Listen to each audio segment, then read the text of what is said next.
You ever had a neighbor show up in your yard at 3 in the morning screaming at you to get out of my ranch while she's dialing 911 demanding the police evict you just so her son can move in? That's how I met Tracy. There I was, half asleep in my pajamas, listening to this woman shout that her autistic son deserved my property more than I did. I thought I'd seen crazy before, but nothing prepared me for the war that woman launched on my life.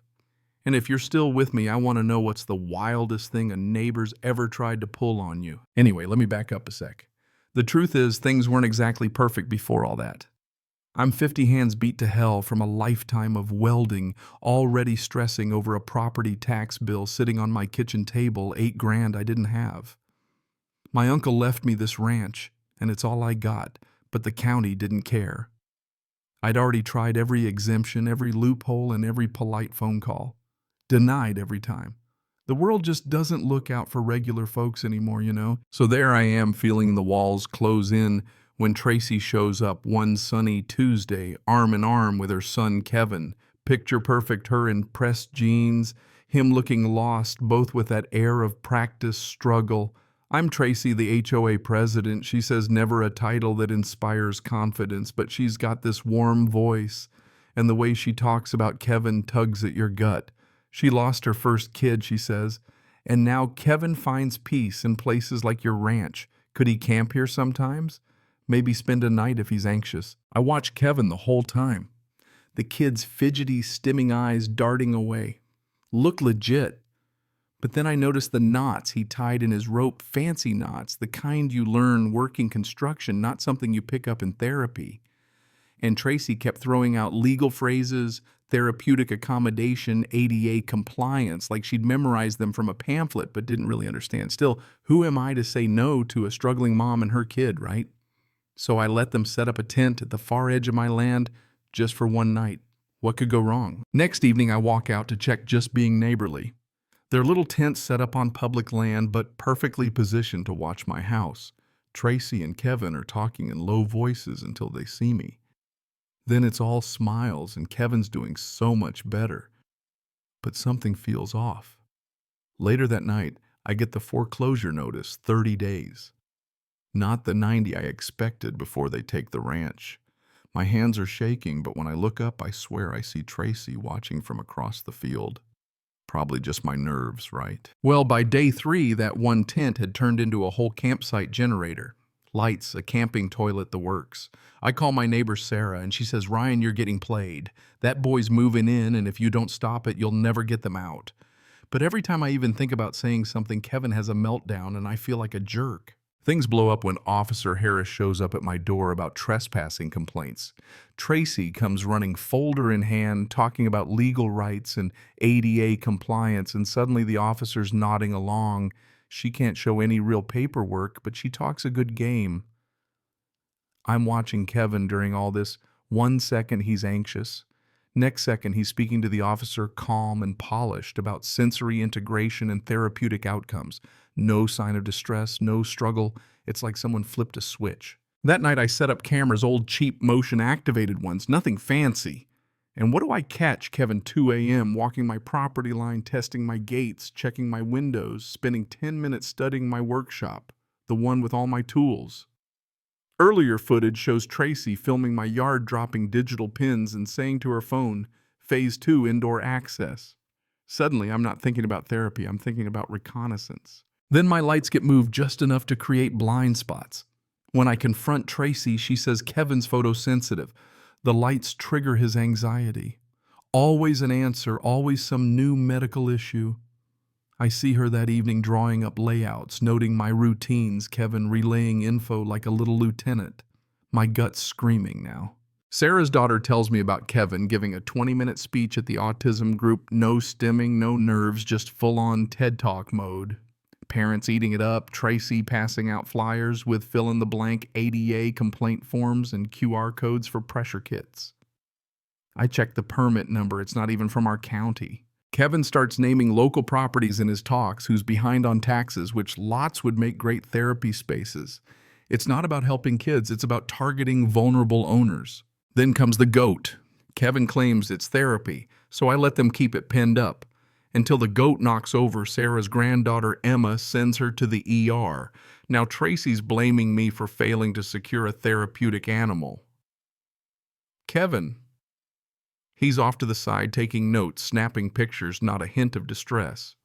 This is legal evidence gathering, not therapy. After that, my phone starts blowing up. Strangers messaging me about the inspirational autism ranch they saw on social media, asking about tours, donations, how they can help. Tracy's weaponized the whole community. If I refuse, I'm the monster denying a disabled child his sanctuary. Then I get a text. Stop digging or you'll lose more than your ranch. It disappears, but I catch it on my computer log. Someone's watching me. The last straw comes when I spy on Kevin at the community college where he's supposed to be talking therapy, but is really teaching classmates how therapeutic programs can help you acquire real estate. I'm watching through a door when someone says, "I thought this was about therapy." Kevin freezes, spots me, and immediately flips back to anxious stimming Kevin. The real break is when Kevin accidentally sends a group chat message, "Mom, when do we stop this autism thing? I'm tired of pretending. Neighbors see it." Sarah screenshots it and the mask falls. When I confront Kevin, he can't keep it up. "You don't understand. Mom says I have to." Tracy storms over, yells about harassing a disabled child and calls 911, but now the crowd's seen the proof. Sarah's husband captures Kevin, cutting my fence on dash cam, synced with my trail cam. I bring Tracy the footage. She threatens privacy lawsuits instead of denying anything. That's when it clicks. Kevin's fake autism wasn't just a shield, it was cover for scouting. And Tracy had been building a legal case, insurance claims, even prepping for a forced takeover. Then the legal threats start. I get a letter, 50 to 200 grand in damages unless I sign over a therapeutic easement for Kevin's camp, all built on carefully documented harassment of a disabled minor.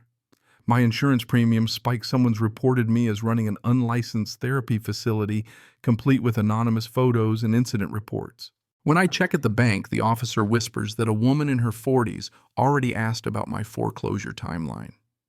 The car Tracy drives is registered to T. Harris in Riverside, not here. Officer Harris turns out is her relative. The whole thing's been an inside job. It gets worse. Kevin's been building a database of vulnerable properties, visiting each one for therapy and gathering intelligence. Tracy keeps up the pressure, late-night texts, phone calls always just when I'm trying to rest. But she slips, leaves a voicemail. Owner shows signs of financial stress and social isolation. Proceed to phase 3. I save it all. Time to fight back. Sarah helps me warn neighbors, connect with real autism families. Turns out Tracy's done this in 3 counties. She and Harris have been running this scam for years, faking insurance policies, forging documents, even filing for tax exemptions under my address. Tracy posts an autism open day at my ranch, invites the whole town. But this time I call in the pros insurance investigators, ADA compliance county inspectors. Event day. Tracy's got banners, registration tables, Kevin working the crowd until the insurance investigator announces the policies are fake. ADA compliance officer recognizes Harris from a previous fraud case. The building inspector finds dozens of code violations.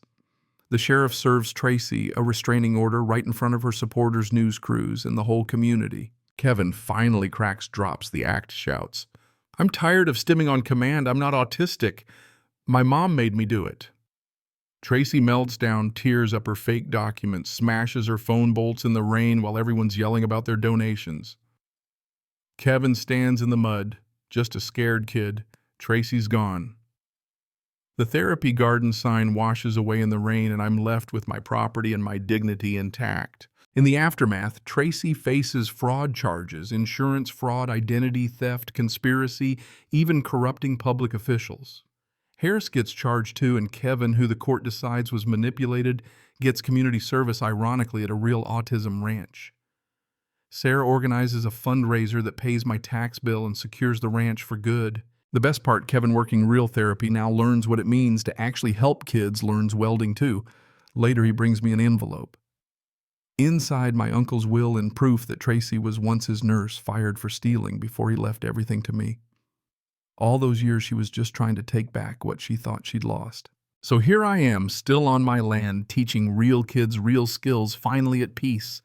Sometimes justice takes a long, winding road, but when it shows up, it's worth every sleepless night. Tell me, have you ever had to fight for what's yours? Drop your story below. What would you have done in my boots? And hey, if you think justice still matters in this world, let's hear it in the comments.